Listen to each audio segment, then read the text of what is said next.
Hello there. Leave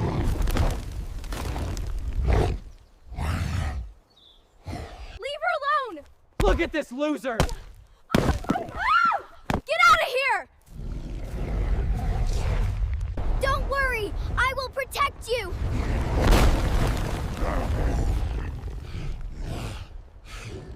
Have you ever wished someone or something would save you from your loneliness? At just 14, Marissa Cole lost her mother to cancer and was sent to live with distant relatives who treated her like a burden. Bullied at school and ignored at home, she found solace only in the forest behind the house. But one day, by a quiet stream, a massive, fur-covered figure appeared, watching, listening, not with menace, but with silent understanding. Contrary to every scary story about monsters, this creature never growled, never chased. Instead, it left her washed berries, a giant leaf coated in sap for her scraped knee, 2 river stones carefully placed on her favorite rock bench like a quiet message. I'm here. This is part of The Forgotten Ones, a series uncovering stories of strange encounters that didn't change the world, but saved a soul. In just 5 minutes, you'll hear a heartbreakingly beautiful tale of silent friendship, a new way to see what being protected truly means, and perhaps a reminder, not all saviors are human. Years later, Marissa returned. The forest was gone. The stream, paved, but on the concrete ledge where her bench once stood, a single, wet river stone, and the faint outline of a wide footprint, fading beneath the water. Rowan was still there, always had been. Don't skip this story. If you've ever felt alone, you need to hear it. Josephine County, Oregon, late 1990s. The forest wrapped around the town like a silent pact no one spoke about anymore. Evergreen ridges sloped down into patches of golden grass, and a 2-lane road wove through like a forgotten vein. The town was small enough that people didn't wave anymore, because they already knew who you were. But for Marissa, no one knew her. And that was what made the silence worse. The station wagon that brought her rolled to a stop in front of a wooden house the color of worn-out ash. The porch sagged slightly at the middle, and the screen door let out a tired creak even when no one touched it. The man from Child Services didn't cut the engine. He just looked at her through the rearview mirror, like he'd done this drive too many times. She opened the door by herself, dragging her duffel bag across the gravel. Her shoes scraped on the driveway. No one came out. The house didn't feel like it was waiting for her. It felt like it was tolerating her, like someone had vacuumed only the center of the rug and left the corners dusty out of spite. Aunt Ruth appeared at the door with a tight-lipped nod, wiping her hands on a towel like she'd just come from cleaning something she didn't want her touching. Uncle Douglas mumbled her name without warmth, just a syllable he had to say. She nodded back, too tired to pretend to smile. And then there were the other 3. Gavin stood half in the hallway, arms crossed, his hair messy in that way boys pretend they don't care about, but secretly perfect in the mirror. He was 17 and already carried himself like the town belonged to him. His eyes flicked over her like scanning a receipt for things that didn't belong. Kara leaned against the wall, 16, sharp features and sharper tone, a girl who could make silence feel like mockery. Lacey was beside her, 17, long blonde hair, a smirk so polished it could cut glass. She was Gavin's girlfriend, Kara's shadow, and Marissa knew immediately she'd be the one to watch. Dinner was set out on the table like a stage. No one offered to pull her chair. She sat stiffly across from them, every bite of casserole turning to cardboard in her mouth. Forks scraped against ceramic. Ruth passed the salt to Gavin. Kara chewed with slow defiance. Lacey giggled at something no one said out loud. Marissa kept her eyes down. No one asked how she was doing. No one said they were sorry. The silence wasn't just awkward. It was policy. The chandelier above them buzzed with a dying bulb, flickering just enough to make shadows jump across faces.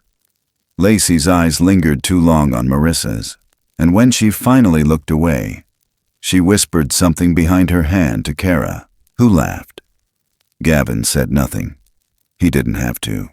His expression did all the work. Like her being there made the air heavier. Like this wasn't her home, and never would be. After dinner, she carried her plate to the sink. Ruth didn't thank her. Didn't even look up. The others stayed at the table longer than needed, talking just loudly enough for her to hear what wasn't meant for her. Their laughter faded behind her like a door closing, though no one got up. She climbed the stairs to the guest room, no, her room now, though nothing in it suggested so. The sheets were clean but stiff, the walls bare, the corners too sharp. Her duffel bag sat slouched by the dresser like it also didn't want to unpack. She sat on the bed and pulled from its side pocket the only thing that still smelled like her mother. A soft handkerchief, faded blue with tiny embroidered violets along the edge. She pressed it to her nose. No trace of perfume left, only memory. Then she heard it. From downstairs, muffled through walls not meant to keep secrets. "She's not gonna last here," Lacey's voice. "Flat. Sure. She doesn't belong," Gavin added. "She's like some charity project," Kara whispered, laughing. Someone shushed them, but it wasn't a protest. Just formality. Marissa didn't cry loud. She just folded in. Silent, slow, and inward. Her shoulders curled like she was trying to disappear from her own skin. The handkerchief crumpled in her grip. Her throat burned. There was nowhere for the ache to go. The moonlight pooled in through the window like cold milk. The forest in the distance didn't make a sound. Not yet. The wind pushed gently against the glass like it was trying to say something, but she wasn't ready to listen. Not yet. She laid down without changing clothes. The room didn't smell like her. The sheets weren't warm. She held the handkerchief to her chest and stared at the ceiling, blinking against the sting in her eyes, waiting for sleep to come. But it didn't. Not that night. Not for a long time. And when it finally did, it wasn't peace that met her. Only silence, thick and rootless. The kind of silence that grows in houses where love used to live. The next morning slipped in without color. Just pale light through a thin layer of cloud. Like the world had decided not to try too hard. Marissa stood at the edge of the back porch before anyone else was awake. Her hands deep in the sleeves of her oversized hoodie. The one that still smelled a little like her old room. Like the side of her mother's armchair. The wooden boards beneath her sneakers were slick with dew. She didn't know why her feet had brought her here. Just that something inside her had started pulling before her mind even woke up. The air was cool, earthy, thick with the scent of pine and damp moss. There was no path. Just a faint break in the trees beyond the fence where the underbrush gave way. She stepped over the lowest board without hesitation. The house didn't stop her. Neither did the trees. She moved slowly at first, more from the silence than any real fear. Her breath was louder than the forest. Branches swayed gently, their leaves whispering to each other like they knew secrets she didn't. Her shoes made soft crunching sounds over wet leaves and broken twigs. She didn't have a destination, just an ache she didn't want to carry anymore. And the forest didn't ask questions. It just made room. The deeper she went, the more her chest loosened. Her pulse slowed. Her thoughts stopped pacing. It was the only place that didn't expect anything from her. About 10 minutes in, the trees opened into a rocky little clearing. There, nestled between two moss-covered slopes, was a narrow stream. Cold water ran over smooth stone, the kind that made a soft gurgling sound like someone humming through their teeth.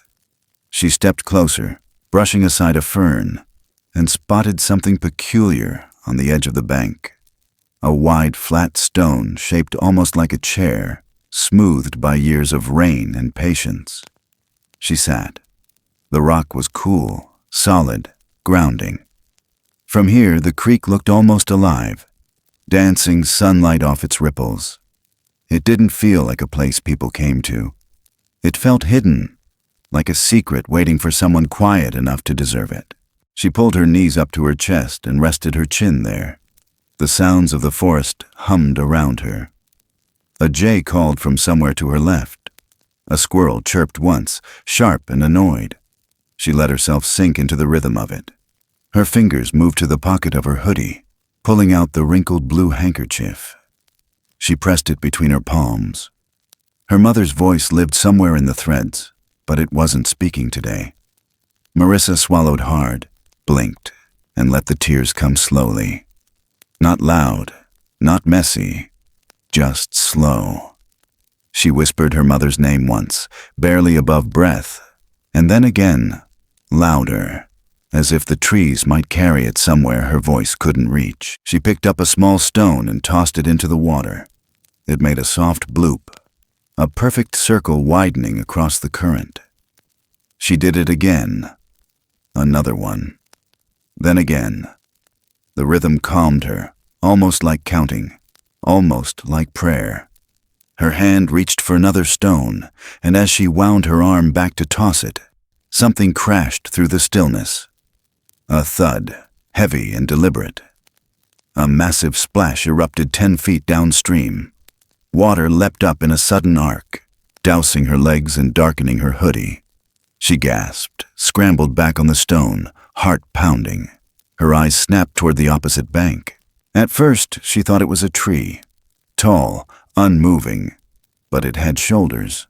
A shape too wide to be natural, too still to be casual. A figure stood just across the stream, half shadowed by the thick canopy. Covered head to toe in reddish-brown hair, it loomed well over 8 feet, maybe more. Its chest rose and fell slowly. It made no sound. It didn't move. It didn't charge. It only watched. Her breath caught in her throat. The kind of stillness that feels like your whole body holding itself up by a thread. She didn't scream. She didn't run. Her mind shouted for her legs to move, but her body refused. Something about those eyes, not wide and feral, not angry or hungry, just deep. Solid black and impossibly still, like 2 polished stones set in an old, tired face. They didn't look through her. They saw her. And somehow, in that frozen moment, she felt the strangest thing, like she wasn't being hunted. She was being noticed. The figure tilted its head ever so slightly, not like a predator, like a question, a silent one. Her heart thundered against her ribs, but her feet stayed rooted to the stone. She gripped the edge with white knuckles. The cold from the splash seeped through the fabric of her pants, but she barely noticed. The creature blinked once. Not fast. Almost slow enough to be mistaken for a long sigh. Then, just as it had come, it stepped backward into the trees. No sound. No crashing limbs. Just the gentle sway of leaves, swallowing the shape whole. She stayed there for what felt like hours. Eyes locked on the place where it had stood. Throat dry. Lungs unsure of how to breathe again. The silence returned, but it was different now. Thicker. Charged. Like something sacred had happened, and the forest was still holding its breath. Slowly, carefully, she stood.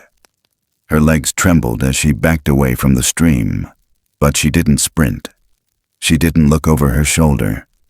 She walked slowly, hands trembling, heart echoing what she couldn't say out loud. By the time the house came into view again through the thinning trees, the sun had risen higher.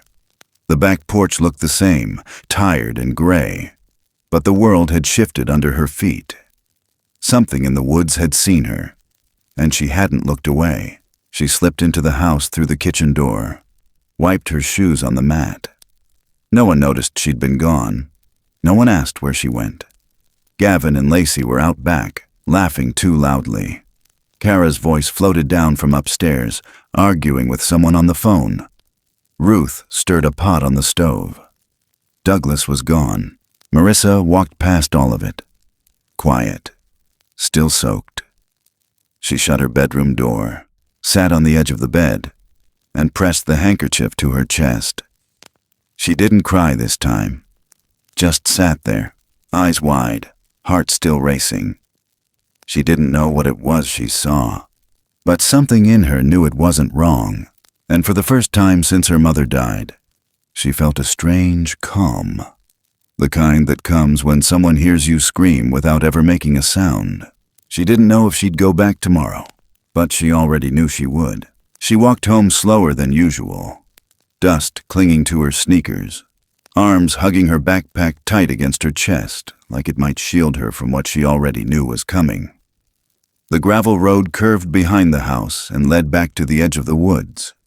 Her sweatshirt still carried the faint scent of cedar and creek water, and her heart, though quiet now, hadn't really settled since that morning. She thought if she kept her head down, if she walked like a shadow, maybe she could make it through the back door without being noticed.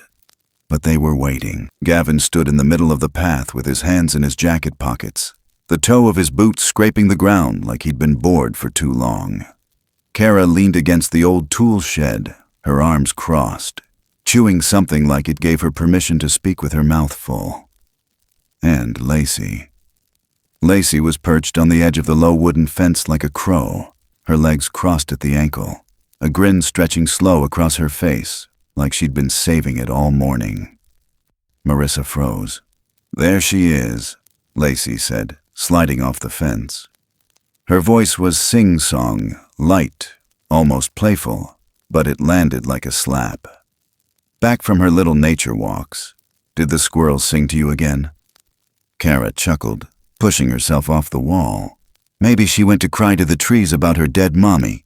Marissa's fingers curled tighter around her straps. She tried to walk past, just keep moving.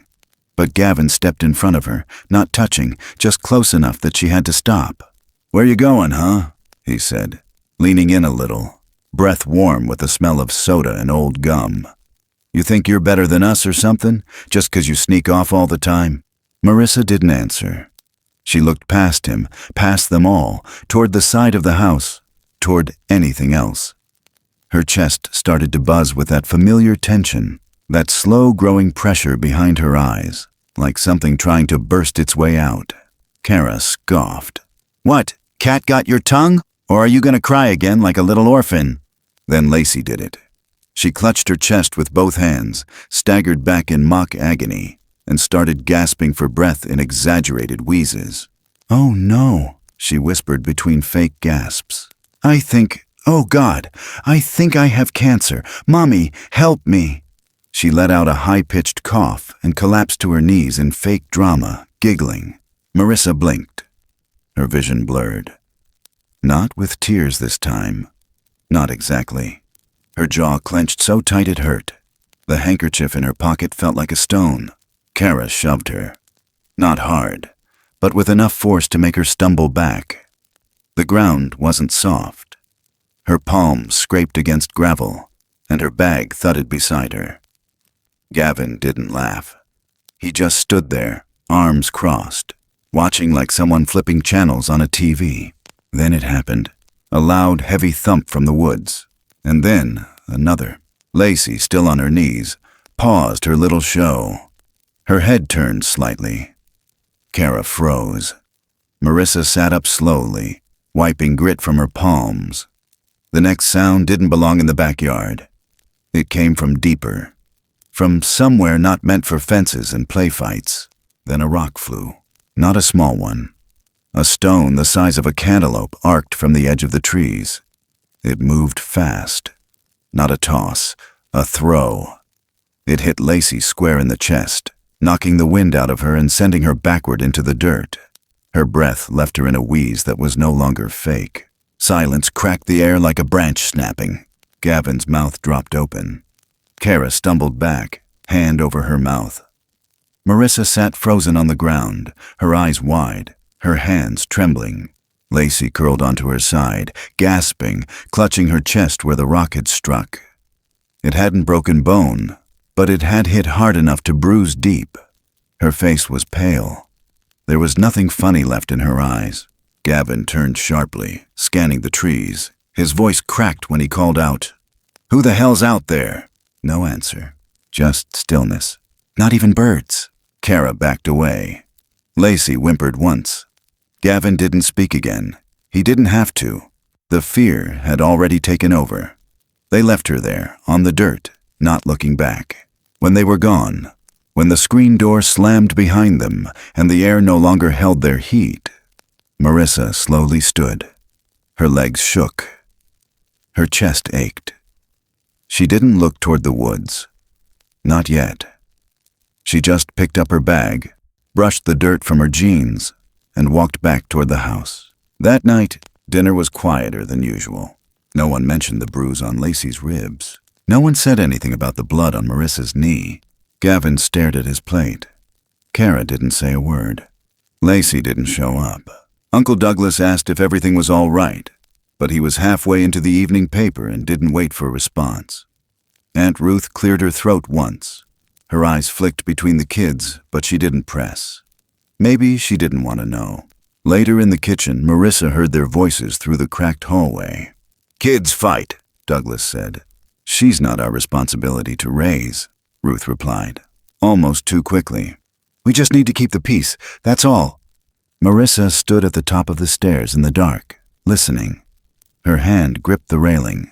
Her cheek burned, not from shame, but from the realization that none of them cared to ask what really happened. Not one of them wondered who threw that rock. But she knew. Somewhere in the forest, something had watched. Something had chosen. And it hadn't aimed to kill. It aimed to protect. Later, in her room, she sat by the window. The curtains were pushed aside just enough to let moonlight spill across the sill. Her hand found the handkerchief again. She didn't cry. She just held it, eyes on the trees beyond the yard, not looking for movement. Just listening. The forest didn't whisper tonight. It pulsed, like it remembered, like it had drawn a line, and something told her, deep down in the quiet corners of her heart, that this wasn't about fear. It was about justice. Silent, watching, waiting justice. She laid down but didn't sleep. Not really. Because from now on, she wasn't the only one awake. Under the heavy gray light of a Tuesday morning, Marissa slipped past the rusted gate behind the shed with the practiced quiet of someone who'd done this more than once. The old boards creaked under her shoes, but the wind caught the sound and carried it off before it could matter. No one called after her. No one noticed. Kara was blasting music in her room. Gavin and Lacey hadn't been home since yesterday's argument. Ruth had burned eggs again and was already cursing the toaster. Marissa moved like breath through the trees, unseen, undesired, uninterrupted. Her legs remembered the way even if her mind didn't. By now, the woods felt more like routine than rebellion. Leaves brushed her shoulders and hair like old friends. The trail wasn't really a trail, just a soft, meandering dip where deer had passed, where time had flattened the earth with patience. Light dripped through the trees in threads, and the air was thick with pine and earth and something sweeter, something that smelled like new rain even though there hadn't been a storm in days. Her feet led her without thinking, past the twisted oak and the snagged fence wire half buried in moss, down to the dip in the rocks where the stream curved and hummed. She reached the clearing. The stone chair was still there, but something had changed. She stopped at the edge of the water. Her breath caught in her throat. On the surface of the flat stone, her stone, sat a small bundle of wild berries, deep purple, glistening, some still wet with dew or maybe stream water. She stared. They hadn't been there yesterday. The stems had been trimmed cleanly, tucked into a curl of leaves. She stepped closer. There was no note, no footprint, no trail of breadcrumbs leading back. Just the berries, placed with intention. She didn't touch them. Not yet. Instead, she turned slowly, eyes scanning the line of trees. Nothing moved, but the feeling returned. The same weight she'd felt the first time at the stream. Not heavy like dread. Heavy like attention. Like something was watching, but not in a cruel way. Like it was waiting. She looked up toward the tallest cluster of pines, and that's when she saw him, half hidden behind the wide trunk of a Douglas fir. The figure stood almost motionless, massive, covered in that same reddish-brown fur, almost rust-colored in this light. Shoulders wide, chest rising slowly. His face was mostly hidden in shadow, but she could feel those eyes. The way they didn't blink. The way they didn't need to. A few strands of hair moved in the breeze, but the rest of him was stone still. She didn't run. She didn't speak. She bent her knees slightly, placed her bag down at her feet, and stepped closer to the stone. Carefully, not in challenge, not in fear. She crouched beside the berries and looked back at the trees. Her lips moved before her mind caught up. "I'm not sure if you can hear me," she whispered, then shook her head. "No, that's stupid. Of course you can. You're right there." The shape didn't move. Her voice softened. "I don't know what to call you. I mean, I guess you probably have a name. But if we're gonna keep meeting like this, I feel like you deserve one." She sat on the edge of the stone, legs pulled up like she used to do beside her mother's hospital bed, knees drawn into a shield. Her fingers picked at a loose thread in her sleeve. "My mom used to tell me about rowan trees," she said, not looking at the figure anymore. Just the water. She said they were protectors, that they kept away the bad stuff. Said birds loved them because they felt safe under them. She paused.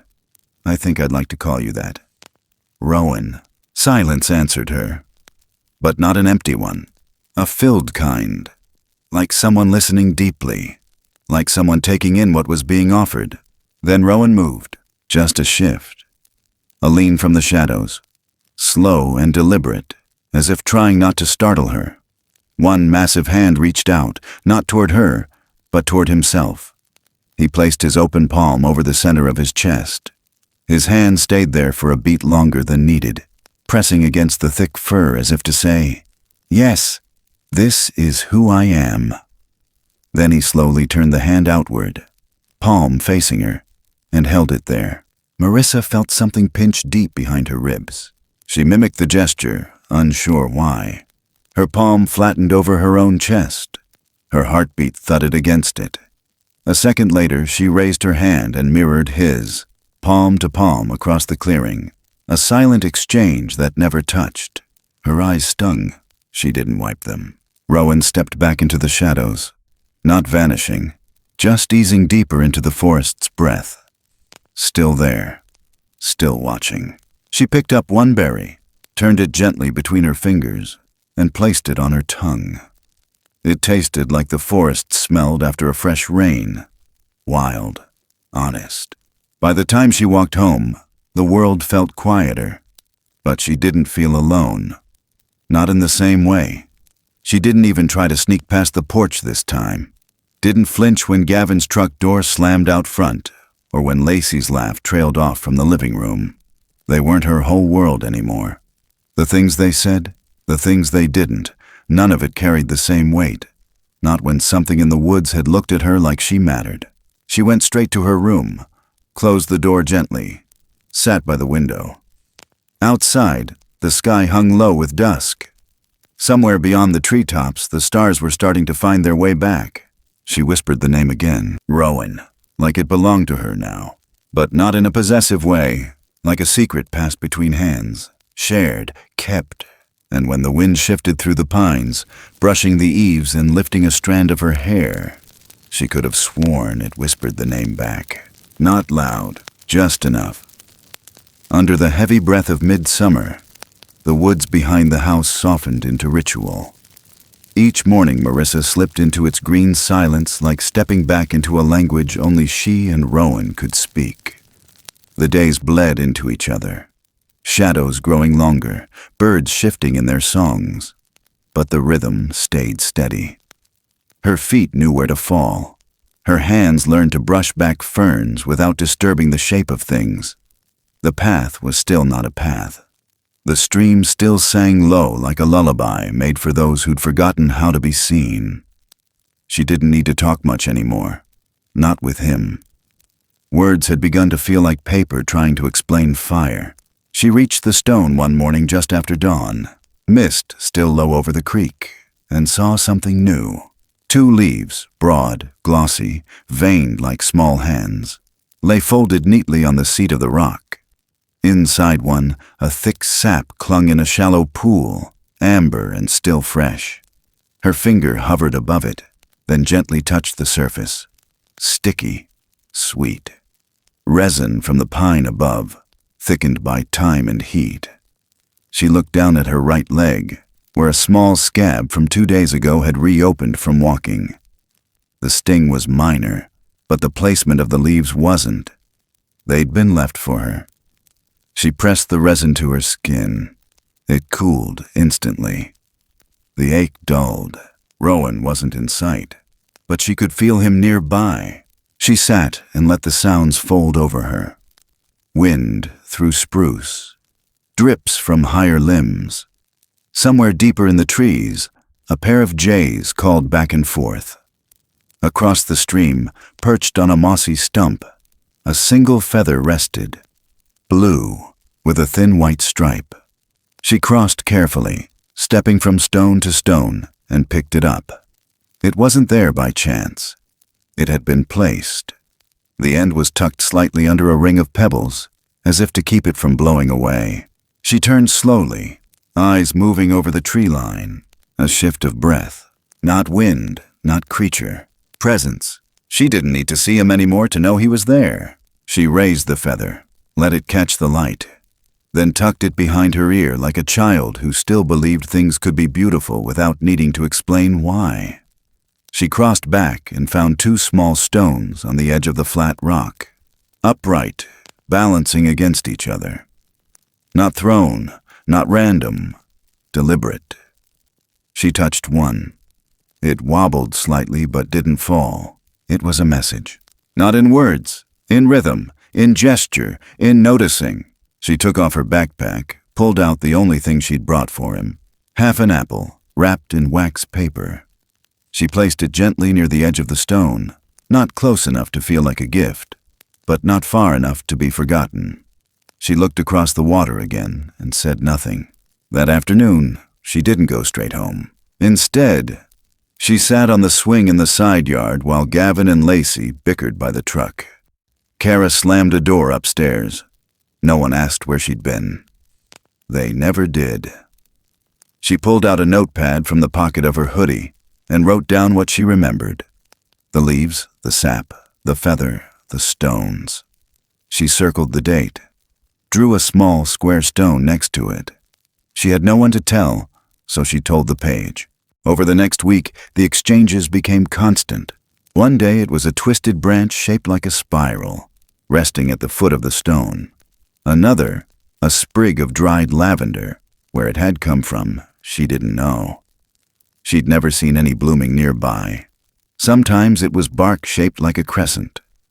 Once, a perfectly flat shell, the kind you'd only find near the coast, placed at the base of the tree where Rowan first stepped out. And sometimes Rowan himself appeared, but never with sound. He'd watch from a distance, always still, always with those eyes. She began to speak to him, not expecting answers, just needing to empty the weight. She told him about the kids at school last year, about the whispering and the rumors after her mom got sick, about how people look at you like you're contagious when you're sad too long. She told him about the nurse who held her hand the morning her mother stopped breathing, about how she hadn't said anything, just held it until Marissa couldn't feel where her own fingers ended. She talked about Ruth, about the way the woman always sighed before asking her to do anything, like her presence alone was exhausting. She told him about the dreams, the ones where her mom wasn't sick, just standing at the edge of the woods, always just out of reach. He listened. Every time, she could feel it. One afternoon, she was talking about the first time Kara had slammed her locker shut in her face when she looked up and saw Rowan sitting. Not standing, sitting. Across the stream, his knees pulled up like hers, his back against a tree, watching without expression. It was the first time she truly saw his shape fully in light. The fur was thick, tangled near the shoulders but smoother near his forearms. His hands were wide, fingers long, human in a way that unsettled her and soothed her at once. The bones of his face were broad but not brutish. His eyes weren't black. They were deep brown, ringed with copper, older than anything she'd known, wiser than the people who claimed to understand her grief. He tilted his head, not like an animal, but like a person listening hard to someone who needed to be heard. She trailed off. He leaned forward slightly. Her voice broke, not from fear, from something softer. "I don't think anybody really wants to hear the ugly stuff," she said. "They want you to be sad just enough so they can feel like good people. But not too sad, not the kind that makes dinner awkward." Rowan didn't move. She laughed once, bitterly, wiped her cheek with the sleeve of her hoodie. "It's stupid, I know. You probably don't even know what I'm saying." But he did something then that made her breath catch. He lifted his right leg, turned slightly, and let the sunlight fall across his side. There, just under the line of fur from hip to thigh, was a long, wide scar, pale against the dark red-brown of his body. Not a natural break, not from tree or stone or claw.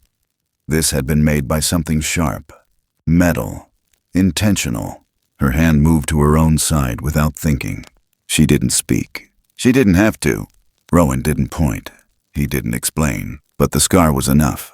She stood slowly, stepped down toward the edge of the water, and without thinking, placed her hand to her chest again. Waited. He did the same. This time he pressed his hand to his chest first, then raised it to her. The moment stretched like the light between trees, and then, together, they both breathed in, slow, deep, held, and let it go at the same time. It was the first time she felt her breath not just as her own, but as part of something shared. That night, she didn't write in her notebook. She didn't need to. Some things were too sacred for ink. But she did sleep. And this time in the dream, her mother was sitting at the edge of the woods again. Only this time she wasn't out of reach. She was listening. Under a sky choked with heat and the hum of cicadas, something shifted. Not in the woods, but in town. At first, it was just words. Casual, sharp-edged things tossed around on front porches and behind gas station counters. A whisper about strange movement near the quarry. About sounds after dark. About something too big to be a bear. Gavin's voice carried louder than most, especially when there was a crowd to catch it. And lately, there was always a crowd.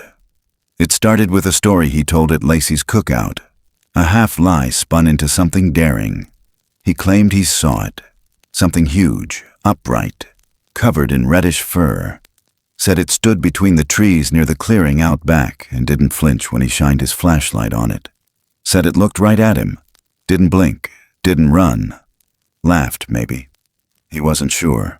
But it wasn't a deer. Wasn't human either. The other kids leaned in closer, and he saw it land. The wide-eyed pause, the nervous grin. And Gavin, who'd never cared for the woods before, started talking like he'd found religion out there. Kara backed him up, rolling her eyes but nodding enough to keep the story warm. Lacey added heat to it, saying she'd heard it too, late at night, breathing outside her window. The story grew. By the weekend, it wasn't just a sighting. It was a hunt. And Gavin had a plan. Marissa heard it all from the edge of the stairs, knees pulled up to her chest, hiding behind the railing like she used to when her mother's fever would rise and people whispered behind the hospital curtains. The words floated up, flashlights, camcorders, baseball bats. She heard Gavin say it again. "We catch it on film, we're set. You know how much people pay for this stuff online?" Ruth didn't stop him. Douglas didn't even hear. Kara passed around batteries while Lacey sharpened a stick with a kitchen knife, giggling. It didn't feel like adventure. It felt like something brittle, about to break. That night, after Ruth barked that she was grounded for lying about that rock thing, after Lacey claimed Marissa had thrown it herself just to stir up drama, after Douglas muttered that these kids just needed discipline, Marissa lay in bed and stared at the ceiling while the walls swallowed her whole. Her ears rang with the way adults stopped listening after the first sentence, with the way they chose comfort over truth every single time. Her hands itched. Her lungs felt tight. But she didn't cry.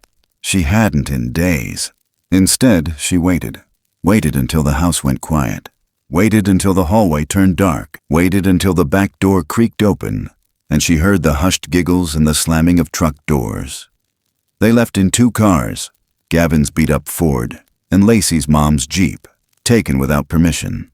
She watched them from her window, faces lit by the glare of flashlights, backpacks slung over their shoulders like they were going on a camping trip. But they weren't bringing marshmallows. When the taillights disappeared, she moved. Out the door, barefoot. No bag, no phone. Just her and the night. The air felt swollen. The woods waited like a held breath. She didn't run. She walked. The path knew her weight now. Branches bent out of the way. Even the stones seemed to recognize her. It wasn't fear that made her hurry. It was something sharper, something protective. Not of herself, of him. She reached the clearing within minutes, and she wasn't alone. Flashlights whipped through the trees in wide, nervous arcs. Boys shouted. Girls squealed. Lacey was filming on a grainy camcorder, giggling. Gavin barked orders like he was in charge, but his voice cracked with tension. One of the boys, someone from the school football team, had brought a speaker blasting heavy metal.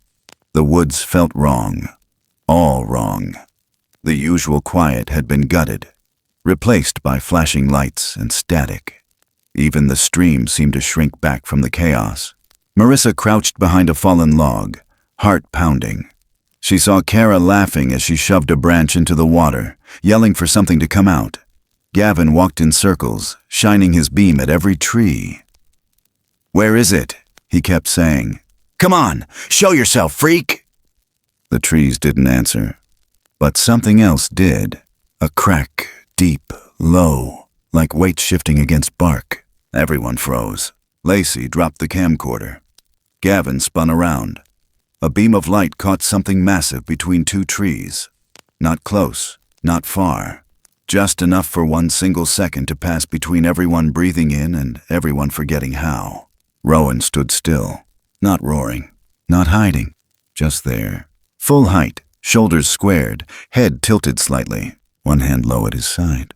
Just enough light hit his face to catch the shape of his eyes. And every person there saw the same thing, not a beast. A witness. The flashlights jerked wildly. Screams tore through the branches. Someone dropped a flashlight and bolted. The rest followed like scared animals. The speaker crashed to the ground. Music still playing, distorted now. Marissa ducked lower as feet pounded past her. They didn't see her.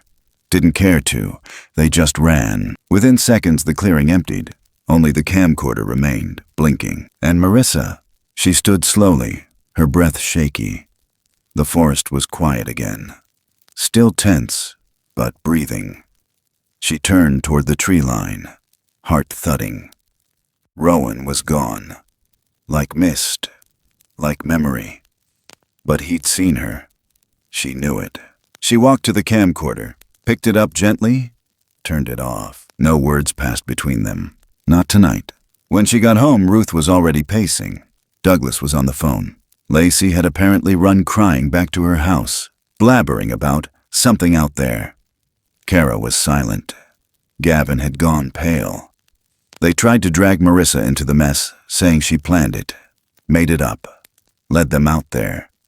Ruth didn't ask if it was true. She just pointed to the stairs and told her she was grounded. Again, that night the grown-ups talked about calling someone. A ranger, the sheriff, maybe even a wildlife service. Marissa sat in her room and stared at her reflection. The camcorder was hidden beneath her bed, and she knew, if anyone looked, really looked, they'd find it. That split-second frame, that moment of truth. But it wouldn't prove what mattered, because what Rowan had done tonight, he didn't strike.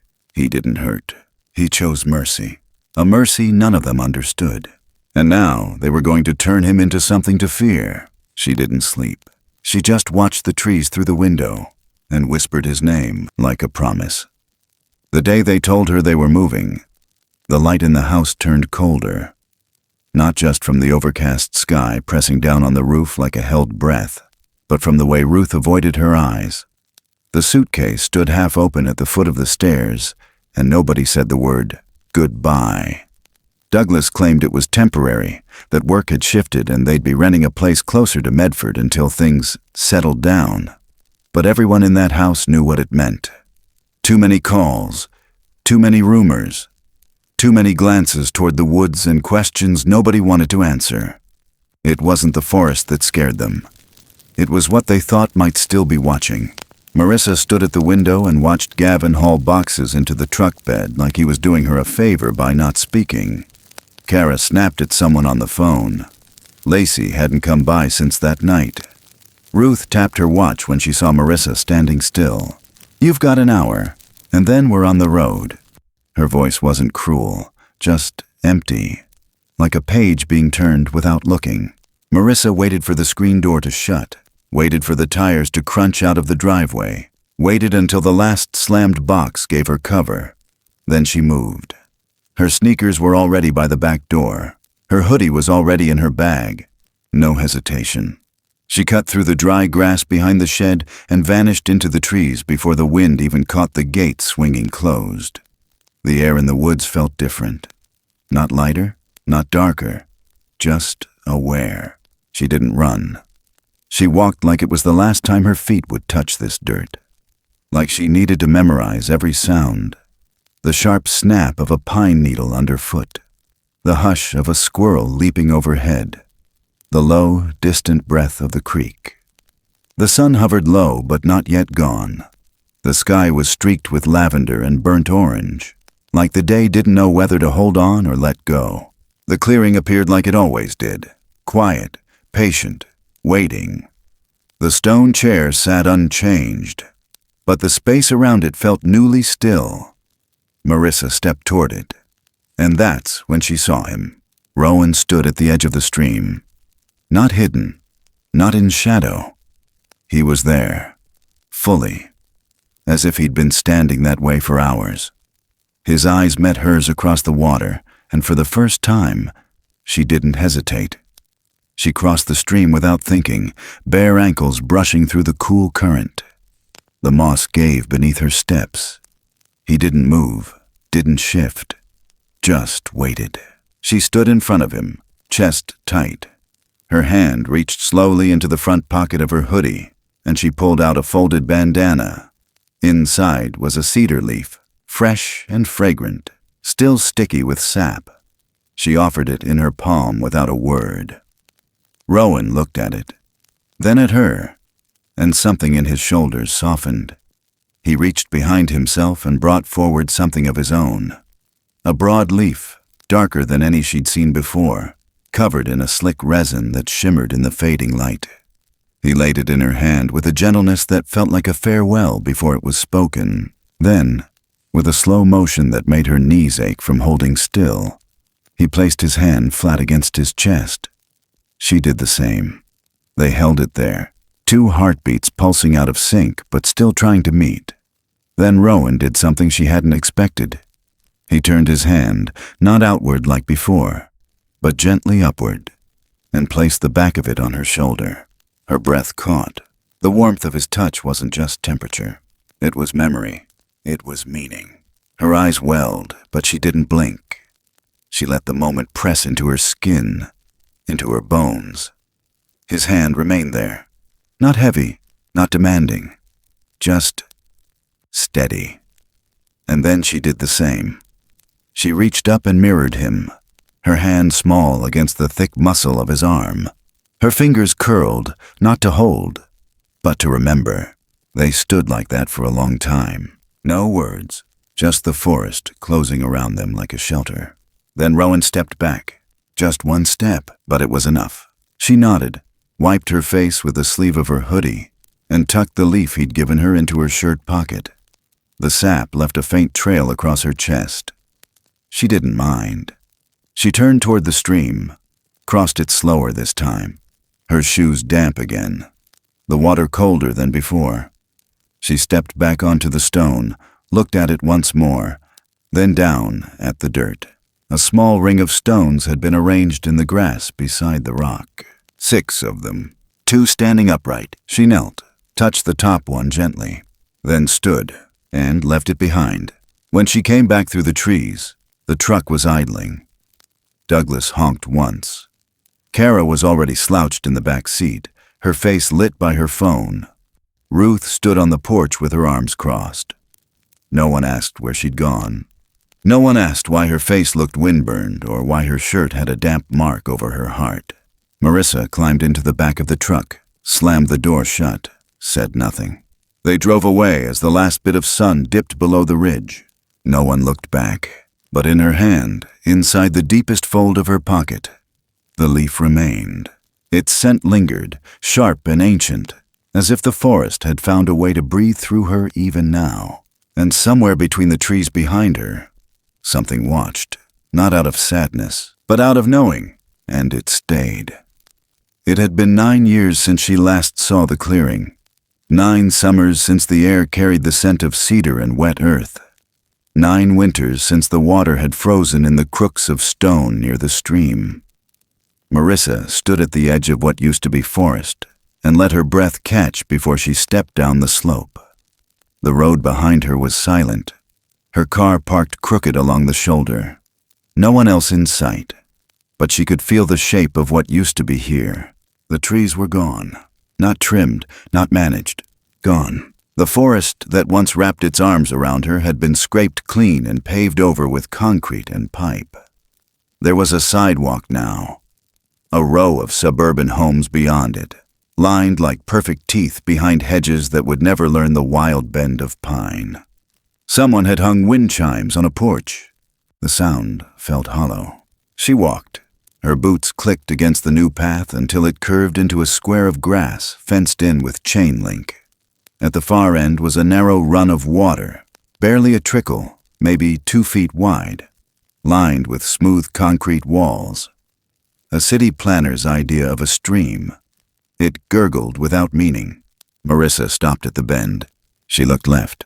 There, between 2 electrical poles and a white plastic bench, was the place it had been. The rock was gone. Of course it was. But her feet still knew where to stop. Her body still remembered the space between the trees, the way the moss had felt under her fingers, the scent of wild berries, the rhythm of breath shared with something ancient and kind. She knelt beside the concrete edge, resting one hand on the damp ledge, and stared down into the slow, gray trickle of water below. And then she saw it, a stone, rounded by time, smooth like the ones by the old stream, not native to this kind of runoff. It sat crooked on the edge of the concrete, not far from where her hand rested. It didn't roll. It didn't blend in. It had been placed. Her breath caught, not a gasp, just stillness. She reached out slowly, touched the top of it with her fingers. Wet. And next to it, in the shallow water pooled beneath the ledge, the soft shape of a print. Not deep, not clear, but wide. Wider than a human heel, with 5 distinct toe-like ridges pressed just deep enough into the mud before the current started to wash it away. Marissa froze. She stared, watched the water curl around it, the edges blurring, and then it vanished. The mud shifted. The print disappeared. Gone like breath, gone like memory. She didn't move, not for a long time. When she finally stood, her knees trembled. Not from fear, from something deeper. A recognition so complete it made her bones ache. She looked around. No movement, no watching eyes. Just the wind and the scent of sunburnt grass and the echo of something sacred buried beneath asphalt and time. She wiped her hand on her jeans, turned toward the car, then stopped. She reached into her coat pocket and pulled out a folded square of cloth. Soft, blue, edged with tiny stitched violets. The handkerchief had frayed at the corners after all these years, but it still carried the weight of her mother's touch. She stared at it for a moment, then knelt and tucked it gently beneath the stone. She pressed it down just enough to anchor it against the breeze, then stood and whispered, not his name, just breath, the kind that carries thanks too big for words. And as she walked away, she didn't look back. She didn't need to. Some things don't vanish. Some things wait. Sometimes, the quietest stories are the ones that stay with us the longest. Not because they shout or twist or try to prove anything, but because they listen. They remind us that not every kind of strength is loud, and not every form of kindness comes wrapped in words. There are moments, if we're lucky, when something steps into our lives, not to save us in grand gestures, but to sit beside us in our most broken hours and simply stay, to witness, to carry part of what we can no longer hold alone. It's easy to overlook the power of being seen, truly seen, without judgment or condition. But often, that's the thing that roots us back into the world when we feel most lost. A touch on the shoulder, a shared breath, a presence that doesn't flinch at sorrow. That's what builds the bridges between hearts. Some of those bridges stretch across years, across pain, across silence. And even after time reshapes the landscape, paves over what once was, buries the evidence beneath concrete and noise, some echoes refuse to die. They hum just beneath the surface, in the ripple of water, in the stillness of trees, in the way a single stone out of place can stop a person cold. Because the truest things, connection, compassion, memory, they don't need fanfare. They endure in the smallest gestures. They live in what's left behind. You don't have to understand everything to know when something matters. And sometimes, the most unexpected bonds remind us that we were never truly alone to begin with. If this story found its way into your heart, we'd love to hear from you. Leave us a comment. Share what moved you or what memory it brought back. And if you believe in stories that carry weight in quiet ways, consider subscribing to the channel.